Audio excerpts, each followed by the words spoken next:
শেখ হাসিনাকে সহজে ফেরত দেবে না ভারত।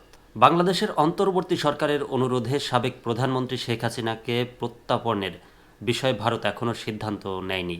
দ্য ইকোনমি টাইমসের এক প্রতিবেদনে বলা হয়েছে, এই অনুরোধটি রাজনৈতিক ও কূটনৈতিক নানা চ্যালেঞ্জের মুখে পড়েছে।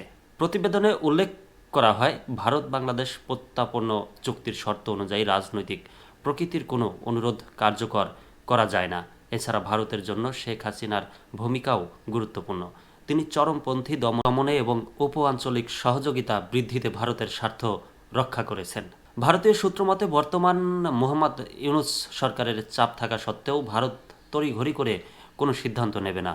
ভারত এ ধরনের প্রত্যাপন অনুরোধ পরীক্ষা নিরীক্ষা করবে এবং এতে বেশ কিছু মাস লেগে যেতে পারে বলে ধারণা করা হচ্ছে। ভারত দীর্ঘদিন ধরে অতিথিদের স্বাগত জানানোর ঐতিহ্য ধরে রেখেছে, যার উদাহরণ দালাই লামাও।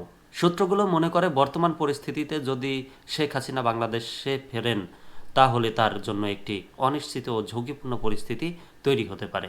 ভারতের ঐতিহ্যগত অতিথি সংবর্ধনার উদাহরণ দিয়ে প্রতিবেদনটি উল্লেখ করে, দালাই লামার মতো বিষয়গুলো এ সিদ্ধান্তে প্রভাব ফেলতে পারে। বর্তমান রাজনৈতিক প্রেক্ষাপটে ইস্যুটি অত্যন্ত জটিল ও সময় সাপেক্ষ বলে মনে করছেন বিশ্লেষকরা।